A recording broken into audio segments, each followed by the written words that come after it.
What happens when a team refuses to follow the rules? When they challenge the very league that gave them life? And when that league tries hard to crush them? The Raiders didn't just play football, they went to war with the NFL itself. And here's the twist: the NFL lost. This isn't your typical football story. This is about rebellion, about courtroom battles, about billion-dollar grudges, and one franchise that never backed down. From secret meetings to lawsuits that shook the league, from banned players to blocked stadium deals, the NFL tried to stop the Raiders from playing, but again and again, the Raiders beat them at their own game. In this video, you'll discover how the Raiders fought back, how Al Davis defied 22 NFL team owners in one historic vote, and how rules were changed because of one player in silver and black, and how this team broke the mold of what a football franchise could be. We'll uncover facts most fans have never heard, stories hidden in the shadows of league politics and power plays. So stay with us until the very end, because once you understand what the NFL tried to hide, you'll never look at the Raiders or the league the same way again. Welcome to History of Raiders, where football's boldest stories are finally told. If you're passionate about untold NFL history, hit that subscribe button now, because this is just the beginning. The Raiders were born into chaos, and they embraced it. In 1960, the American Football League, AFL, was created as a direct challenge to the NFL. It was a new frontier in pro football, and it was loud, aggressive, and unapologetically different. The Raiders weren't even supposed to exist.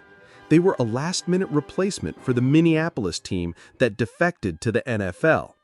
With barely a plan in place, the Raiders stepped into the league as underdogs from day one. At first, the franchise was unstable. Ownership changed hands. The team struggled on the field. But in 1963, everything changed when a young, confident football mind named Al Davis took over as head coach and general manager. Davis was bold, sharp-tongued, and fiercely independent. He didn't care for tradition. He didn't care for approval. He wanted to win, and to win his way. Davis quickly built a new identity for the team. He emphasized speed, aggression, and vertical offense. But more than just tactics, he gave the Raiders something else: an attitude. While most teams followed the quiet corporate culture of the NFL, the Raiders were brash. They wore black. They hit hard. They talked trash. They stood for defiance. It didn't take long for tension to grow. Even though the Raiders were still in the AFL, the NFL's power structure watched closely. Davis became a rising voice in the AFL's leadership, especially during merger talks with the NFL in the late 1960s. Behind closed doors, league executives were already uneasy. This was not a man who played along, and this was not a franchise that followed orders. The Raiders weren't just trying to compete. They were threatening to change how football worked. As the AFL and NFL began moving toward a merger, the league would soon learn that the Raiders were not here to fit in. They were here to challenge everything. Al Davis was never the type to ask for permission. He was the kind of man who took action, then dealt with the consequences later, if at all. And in 1980, he made a move that would ignite one of the most important legal battles in NFL history. At the time, the Raiders were based in Oakland. The team was successful, fans were loyal, but the stadium, it was outdated. Davis wanted upgrades, modern facilities, more seating, better revenue opportunities. When those improvements didn't happen, he looked south. Los Angeles, with its massive market and empty stadium at the Coliseum, offered everything Oakland wouldn't. So Davis did what most thought unthinkable. He announced the Raiders were leaving. But there was a problem. The NFL didn't approve. In fact, when it came time to vote, the league owners shut it down 22-0. Not one team supported the move. Davis didn't care. He partnered with the Los Angeles Coliseum Commission and filed a lawsuit against the NFL. He argued that the league's refusal violated antitrust laws, laws designed to prevent unfair control over business competition. In this case, the business was football, and Davis believed no league should be able to dictate where a franchise could or couldn't go. The trial became a media storm. NFL executives claimed the league needed stability and structure. Davis countered with a message of freedom and franchise rights. It was a battle of power versus independence, and the stakes were enormous, not just for the Raiders, but for every team that might one day consider moving. In May 1982, the verdict came down. The jury sided with Al Davis. They ruled that the NFL had indeed violated antitrust laws, that the league had overstepped, and that the Raiders had the right to relocate. The decision didn't just shock the sports world, it reshaped it. Suddenly, teams had a legal path to move cities without league approval. The floodgates were open. That same year, against the NFL's will, the Raiders officially moved to Los Angeles. They had defied the league, they had won in court, and they had made it clear. The Raiders were not just a football team, they were a force of disruption. What came next would only deepen the divide between Al Davis and the NFL. By the late 1980s, the battle between Al Davis and the NFL was far from over. Though Davis had already won the right to move the Raiders to Los Angeles, he wasn't finished fighting. The next war wasn't about location, it was about money, and more specifically, about luxury box revenue. Luxury boxes were becoming a major source of income for NFL teams. These were private, high-priced suites that catered to corporate clients. For team owners, they were gold mines. But in true NFL fashion, the league wanted control. It had revenue-sharing policies that required teams to hand over a percentage of earnings, especially when it came to shared spaces like stadiums. Davis disagreed strongly. The Los Angeles Coliseum, where the Raiders were now playing, had the potential to add luxury boxes. Davis saw this as a key business opportunity, but when he tried to build and profit from them, the NFL blocked the effort. They claimed he couldn't independently control box revenue, calling it a violation of league agreements. Davis didn't back down. He launched another antitrust lawsuit, this time focusing on the NFL's grip over team income. He argued that the league was stifling competition and acting like a monopoly. The courtroom showdown dragged on. NFL lawyers claimed Davis had signed on to league policies. Davis countered that the NFL's policies were illegal and anti-business. It became a test of how much power the league truly had over individual franchises. In 1989, the court sided with Davis. They agreed that the NFL had restricted the Raiders' ability to earn revenue. It ruled that Davis had been unfairly blocked from developing luxury boxes and that the league's interference was a violation of antitrust laws. The decision didn't just benefit the Raiders, it reshaped how teams across the league thought about their independence. Once again, Al Davis had gone to war with the NFL and won. But this was more than just a legal victory. It sent a clear message.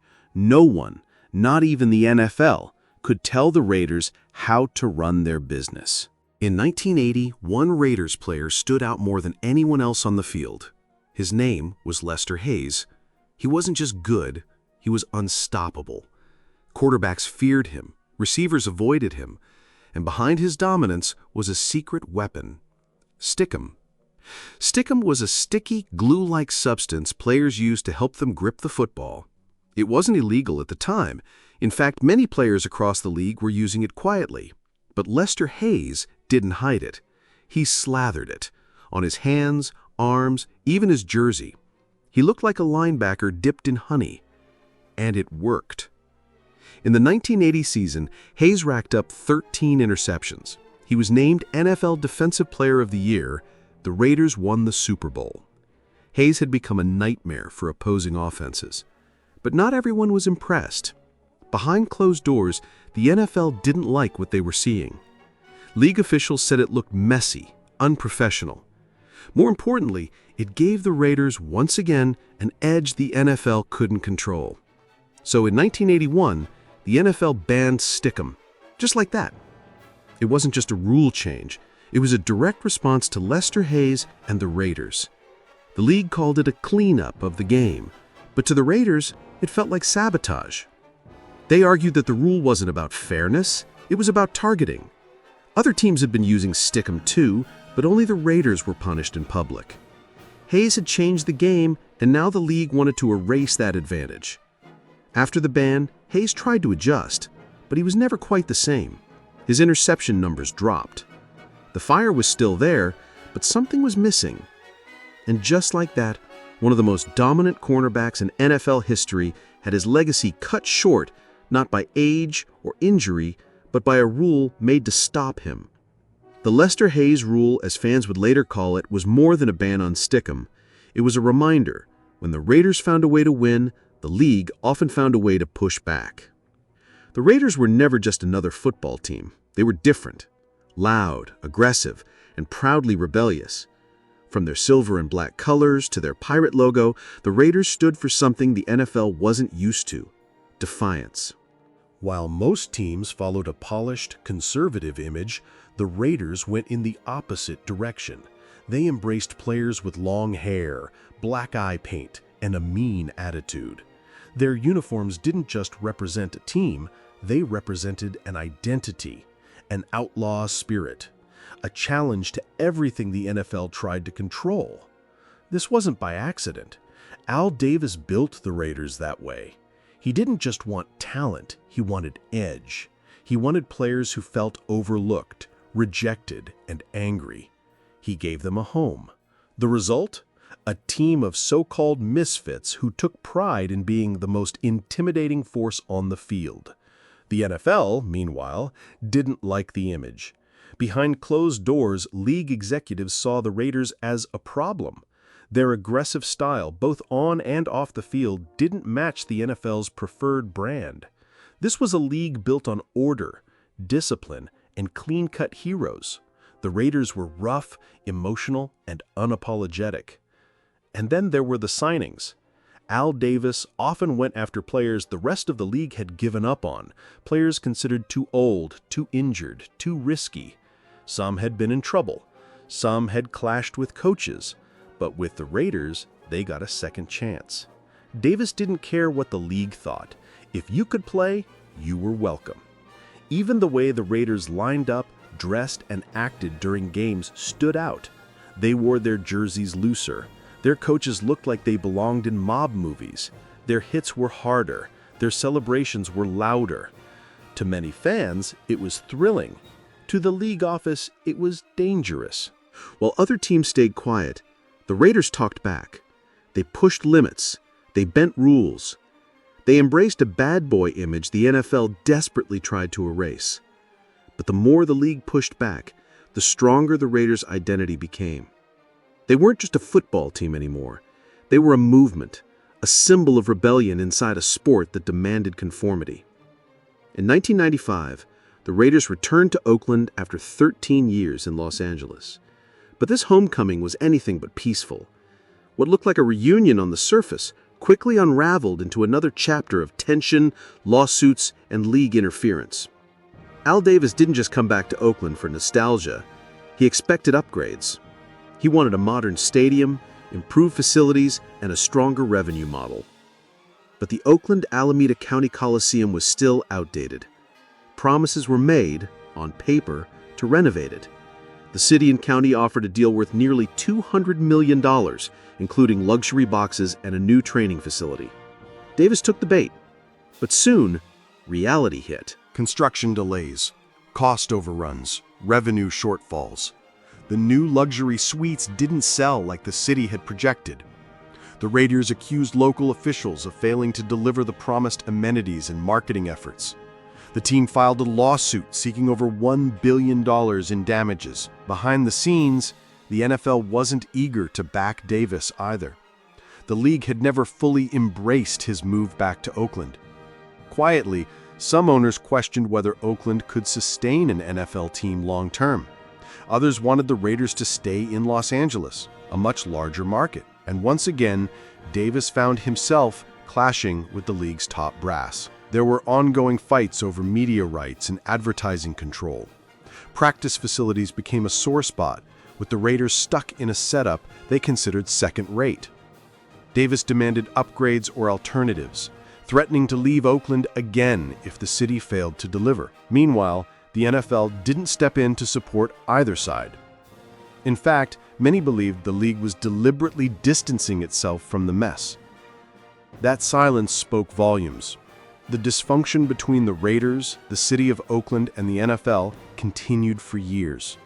Lawsuits dragged on, promises were broken, and yet through all of it, the Raiders kept playing, carrying the weight of controversy, betrayal, and broken deals on their back. This was more than a stadium issue. It was another example of how the Raiders' very presence seemed to disrupt the league's comfort zone. They didn't just play outside the lines, they lived there. Mark Davis had a vision, one that would take the Raiders to a place no NFL team had ever dared to go: Las Vegas. For decades, the league saw Vegas as untouchable, too risky, too close to gambling, too far from tradition. But Mark Davis wasn't bound by tradition. He was his father's son. And just like Al Davis, he believed the Raiders didn't follow rules, they rewrote them. By 2016, the Raiders were stuck. The Coliseum in Oakland was falling apart. Stadium talks had stalled. The city couldn't promise what the team needed: modern infrastructure, reliable revenue, long-term certainty. Mark Davis knew it was time for a change, and he was willing to take the biggest gamble in NFL history. He pitched the idea to Las Vegas officials: a brand new stadium, a permanent home, a partnership with the city, and most importantly, NFL football in the entertainment capital of the world. It sounded outrageous, but Las Vegas said yes. The deal came with a shocking price tag: $750 million in public funding approved through a hotel tax bond. Critics were furious. Headlines called it reckless. Many said it would never pass NFL approval. But in 2017, the owners voted 31-1 in favor of the move. Only the Dolphins said no. Just like that, the Raiders became the first major pro football franchise to land in Las Vegas. Construction began on Allegiant Stadium. 42 months, 65,000 seats, and over $1.9 billion later, it was finished. A black and silver palace in the desert. Bold, sleek, and loud, just like the Raiders. But this wasn't just about a building. It was about identity. The Raiders weren't running away from Oakland. They were evolving. Fans showed up early. Jerseys sold out. The city welcomed them with open arms. And when the team played its first game in 2020 in a near-empty stadium during a global pandemic, it still felt historic, because it was. The NFL had tried to keep football out of Vegas for years. But once again, the Raiders ignored the noise. They didn't wait for permission. They created opportunity. Mark Davis made a move that changed the face of the league and gave the Raiders a future unlike anything before. The Raiders have never been afraid to challenge the system. But in recent years, they've faced new kinds of pressure, this time from the league's growing focus on image and public perception. In 2021, a dark moment forced the team into the national spotlight. Head coach Jon Gruden, a Super Bowl winner and longtime Raiders figure, resigned after a series of leaked emails exposed him using racist, sexist, and homophobic language. The messages, which spanned several years, came to light during an unrelated investigation into the Washington football team. The league didn't just report the findings, it released select emails, targeted ones. Critics say the league used Gruden as a scapegoat, choosing to expose him while keeping thousands of other emails sealed. Some suspected the Raiders were once again being isolated by the league. Gruden stepped down, but the damage had already been done. His exit shook the team and raised new questions about how much control the league exerts over internal affairs. The Raiders needed a fresh start, and they got it with a surprising name. In 2024, Pete Carroll, the legendary former Seahawks head coach, took the job. Known for his energy, discipline, and championship resume, Carroll's arrival signaled a turning point. It was a rare moment of alignment between the Raiders and the NFL's preferred image, a respected leader at the helm of a chaotic franchise. But that doesn't mean the tension vanished. The league still views the Raiders with caution. Their move to Las Vegas was controversial. Their fan base is loud, loyal, and unpredictable. Their ownership is independent. And despite hiring one of the league's most respected coaches, the Raiders continue to operate on their own terms. They've embraced diversity. They've taken risks on players and staff that other teams overlooked. And while the NFL leans into polished branding, the Raiders still wear their outlaw image with pride.